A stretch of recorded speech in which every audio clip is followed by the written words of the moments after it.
Legal നോട്ടീസുകൾ അഥവാ വക്കീൽ നോട്ടീസുകൾ, അതുപോലെ തന്നെ കോടതിയിൽ നിന്ന് വരുന്ന കോടതി നോട്ടീസുകൾ അഥവാ സമൻസുകൾ. അപ്പോൾ ഇതൊക്കെയുള്ള വ്യത്യാസം എന്താണ് എന്നാണ് ഇന്ന് ഡിസ്കസ് ചെയ്യുന്നത്. അതായത് കോടതിയിൽ നിന്ന് വരുന്ന നോട്ടീസുകൾ, കോടതി നോട്ടീസുകൾ എന്ന് പറയുന്നത് വളരെ പ്രധാനപ്പെട്ട ഒന്നാണ്. അതായത് അത് കൈപ്പറ്റി കഴിയുമ്പോഴാണ് നമുക്കെതിരെ, അതായത് അത് ഓൾറെഡി ഒരു കേസ് കോടതിയിൽ നമുക്കെതിരെ ഒരു വ്യക്തി ഫയൽ ചെയ്തിട്ടുണ്ടായിരിക്കും. അപ്പോൾ അതിനെക്കുറിച്ച് കോടതിയിൽ നിന്നും നമ്മളെ ഒഫീഷ്യലി ഇൻഫോം ചെയ്യുന്നതിന് വേണ്ടി, അതായത് ആ കേസുമായി ബന്ധപ്പെട്ട ഡീറ്റെയിൽസ് നമ്മളെ അറിയിക്കുന്നതിന് വേണ്ടി കോടതി അയക്കുന്നതാണ് കോർട്ട് നോട്ടീസുകൾ. അപ്പം അങ്ങനെയുള്ള നോട്ടീസുകൾ കൈപ്പറ്റി കഴിഞ്ഞാലാണ് ഏത് കോടതിയിലാണ് കേസ് ഉള്ളത്, ആരാണ് നമുക്കെതിരെ കേസ് ഫയൽ ചെയ്തിട്ടുള്ളത്, നെക്സ്റ്റ് കേസ് ഡേറ്റ് എന്നാണ്, അതായത് നെക്സ്റ്റ് ഹിയറിംഗ് ഡേറ്റ് എന്നാണ് എന്ന് തുടങ്ങിയ കാര്യങ്ങൾ നമുക്ക് മനസ്സിലാവുകയുള്ളൂ. അപ്പം കോടതിയിൽ നിന്ന് ഒരു നോട്ടീസ് വരുന്ന സമയത്ത് നമ്മളത് വെറുതെ കൈപ്പറ്റാതെ ഇരിക്കരുത്. അത് കൈപ്പറ്റി അതിൻ്റെ നെക്സ്റ്റ് ഹിയറിംഗ് ഡേറ്റൊക്കെ മനസ്സിലാക്കി നമ്മളൊരു അഭിഭാഷകനെ കണ്ട് നമ്മൾ കോടതിയിൽ അപ്പിയർ ആവാനുള്ള മുന്നൊരുക്കങ്ങൾ നടത്തണം.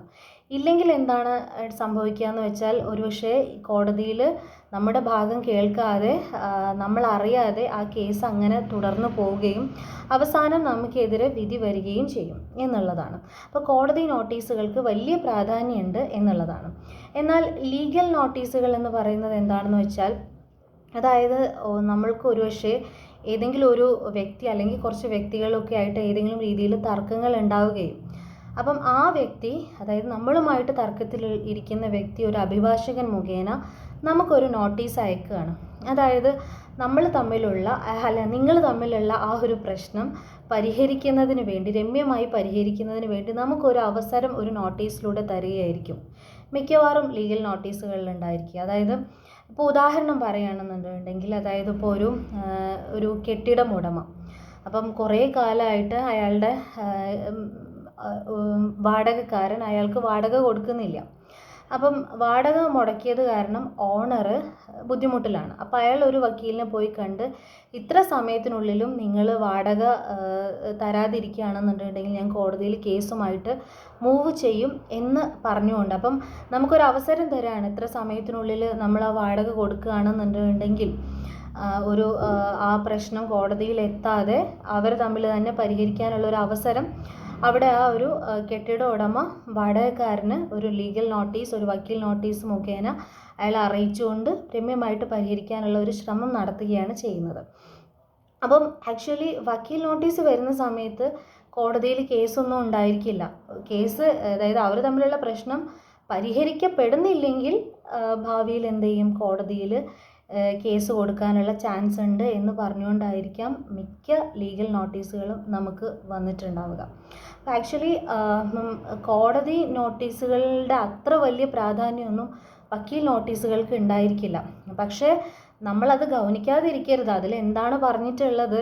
കാരണം അത് നമുക്കൊരു അവസരമാണല്ലോ. കോടതിയിൽ പോയിട്ട് ഒരു കേസ് നടത്തുന്നതിനേക്കാൾ പുറമേ നിന്ന് തന്നെ കേസ് ഫയൽ ചെയ്യുന്നതിന് മുന്നേ തന്നെ അത് രമ്യമായിട്ട് പരിഹരിക്കാനുള്ള ഒരു അവസരം എന്ന രീതിയിൽ നമുക്കത് വേണമെങ്കിൽ എടുക്കാം. ഇനി അതല്ല, അയാൾ പോയിട്ട് കേസ് കൊടുക്കട്ടെ, എന്നാലും എൻ്റെ ഭാഗത്ത് ന്യായം ഉണ്ടല്ലോ, കോടതിയിൽ ഞാനത് പറഞ്ഞോളാം എന്ന് നമുക്കൊരു ന്യായമൊക്കെ അവിടെ ഉണ്ടെന്നുണ്ടെങ്കിൽ വേണമെങ്കിൽ നമുക്ക് എന്ത് ചെയ്യാം, അത് ഇഗ്നോർ ചെയ്ത് കളയാം. അതായത് അതിന് മറുപടി കൊടുക്കാതിരിക്കാനും സാധിക്കും. വേണമെങ്കിൽ നമുക്കതിനൊരു റിപ്ലൈ നോട്ടീസ് ഒരു അഭിഭാഷകനെ വെച്ച് ആ ഒരു വന്നിരിക്കുന്ന വക്കീൽ നോട്ടീസിന് മറുപടിയായിട്ടൊരു റിപ്ലൈ നോട്ടീസ് നമുക്കൊരു അഭിഭാഷകനെ വെച്ച് വേണമെങ്കിൽ അതിന് മറുപടിയായിട്ട് കൊടുക്കുകയും ചെയ്യാം. അപ്പം എന്തായാലും കോടതി നോട്ടീസുകൾ എന്ന് പറയുന്നത് വളരെ ഇമ്പോർട്ടൻ്റ് ആണ്. അപ്പം കാരണം അതിൽ നമുക്ക് ഓൾറെഡി പെൻഡിങ്ങിലുള്ള കേസുകൾ, അതായത് കോടതിയിൽ ഓൾറെഡി ഒരാൾ കേസ് ഫയൽ ചെയ്ത് കഴിഞ്ഞു, അതിൻ്റെ ഡീറ്റെയിൽസാണ് കോടതിയിൽ നിന്ന് നമുക്ക് അറിയിച്ചുകൊണ്ടുള്ള നോട്ടീസാണ് കോടതി നോട്ടീസുകൾ. എന്നാൽ വക്കീൽ നോട്ടീസ് എന്ന് പറയുന്നത് ഒരുപക്ഷെ വരാനിരിക്കുന്ന, അതായത് ഒരാൾ കേസ് കൊടുത്തേക്കാനുള്ള ചാൻസ് ഉണ്ട്, പക്ഷെ അതിന് മുൻപേ അയാൾ നമ്മളോട് ഇന്ന രീതിയിൽ അത് പരിഹരിക്കാം, നിങ്ങൾ ഇത്ര സമയത്തിനുള്ളിൽ പരിഹരിക്കുകയാണെങ്കിൽ ഞാൻ കേസൊന്നും കൊടുക്കില്ല, അല്ലെങ്കിൽ കേസുമായിട്ട് മുന്നോട്ട് പോകേണ്ടി വരും എന്നൊക്കെ പറഞ്ഞുകൊണ്ടുള്ള കാര്യങ്ങളായിരിക്കും ലീഗൽ നോട്ടീസുകളിൽ സാധാരണയായിട്ടുണ്ടാവുക. അപ്പം രണ്ടും നമ്മൾ നല്ലോണം വായിച്ച് നോക്കി മനസ്സിലാക്കി, നമുക്ക് എന്തെങ്കിലും സംശയങ്ങൾ അതിൽ നിന്ന് വരികയാണെങ്കിൽ നേരിട്ട് ഒരു അഭിഭാഷകനെ പോയി കണ്ട് നമ്മുടെ സംശയങ്ങൾ ദൂരീകരിക്കാവുന്നതാണ്. Thank you.